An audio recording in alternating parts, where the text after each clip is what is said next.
Hey guys, this is EckhartsLadder. Hello and welcome to another video. So, I just finished the Ronin novel, which is a follow-up, of course, to the Star Wars short, The Duel. And although it's not canon, it's got a lot of interesting ideas that I know I would have liked to hear about, which could actually influence canon or could be continued in further storylines. But it's also a long book, and I know that, but for my job, I wouldn't have read it. So I thought I'd give you guys the basic plot summary with full spoilers ahead, focusing on the things that I found most interesting. Alright, so in the universe of The Duel, the Jedi and the Sith are not two orders based on following different sides of the Force. Rather, the Jedi start off as basically warrior servants for the feudalistic empire. Some Jedi serve lords, which manage entire planets and systems. Other Jedi are actually lords themselves. In this universe, children are taken without any regard for their wishes if they're found out to be Force sensitive. However, many are not actually given the ability to become Jedi Knights, whether they don't have the proper discipline or the skills. Only Jedi Knights are able to wield lightsabers. Guardians, which is a lesser role, are seen largely as fodder for Knights and Lords. This brings us to the Sith Rebellion, and again, major spoilers for the Ronin novel in here.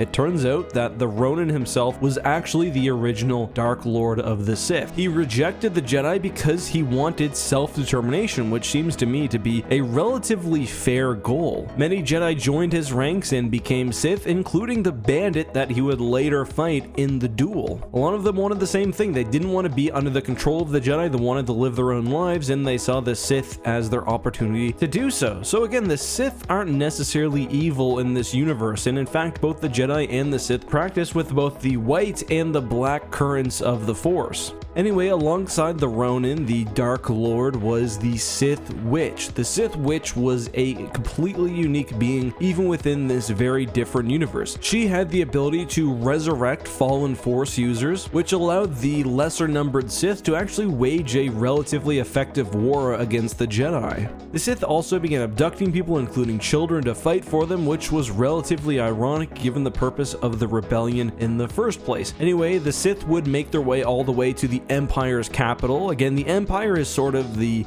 Ronin version of the Republic. They're served by the Jedi, and would actually capture the planet. However, it was at this point that the Ronin began to fully comprehend the amount of destruction that he had brought upon the galaxy, and that would lead him to betray the Sith who had followed him into the conflict. At that point, the Sith Witch took the homeworld of the Empire, which was known as Riezu, and simply disappeared. The planet itself was gone. No one could find it. The war was essentially declared over, and the feudal lords of the Empire, who had long been feuding with each other, were actually united in a common goal: destroying the Sith. And it seems like that was relatively successful. Add 20 years to that and you get the beginning of the Duel, the Vision short itself. The Dark Lord, the Ronin, is now hunting down the remaining Sith because he sees the destruction that his rebellion has caused across the galaxy. Now, is that completely fair? No, I don't think so. A lot of these Sith simply wanted to be free, but the Ronin was also desperately trying to make up for the destruction that he had caused. The conflict within the story, which mostly takes place after this point, with of course some references to the past, starts when the bandit Sith, who the Ronin slays at the end of the short, is mysteriously brought back to life. Now, as I mentioned, this is something that the Sith Witch did during the Great Jedi-Sith War, but she was thought to be dead. The rest of the story basically involves the Ronin and some companions that he meets along the way, including the resurrected Sith bandit trying to hunt down the witch and kill her once and for all, also trying to discover the planet known as Riezu. After several stops along the way and several misadventures, the Ronin, who has what he believes to be the Sith Witch talking in his ear the entire time, is actually invited to the planet. However, when he arrives, with the planet basically being frozen in hyperspace, he discovers that the Sith Witch is not actually the one who has been resurrecting people across the galaxy, Jedi and Sith alike. It is in fact his daughter, a daughter that he had with the Sith Witch. The end of the book is really interesting. Throughout the novel, the Ronin is sort of trying to come to terms with the fact that he started this gigantic war for good reasons, but which claimed countless lives across the galaxy, and which may have doomed the galaxy to even more conflicts. His daughter has sort of the same purpose. She sees the Jedi as fundamentally unfair, and she sees the galaxy as one that needs to be rebalanced. So she's She's been collecting the souls of people dying throughout the galaxy and is preparing to start another massive war with basically her zombie puppets. The Ronin, however, stops her. He stops her from making the same mistake that he did in his youth. The book essentially ends with them realizing that they still have to overturn the evils of the Jedi and the Empire in some way, that the galaxy still isn't a fair one, but they aim to do so seemingly without making a widespread war. That doesn't mean there won't be any violence, that doesn't mean that no Jedi will have to die, but maybe there's a way to accomplish these greater goals without getting the entire galaxy lit aflame. And that's the basic story of Ronin.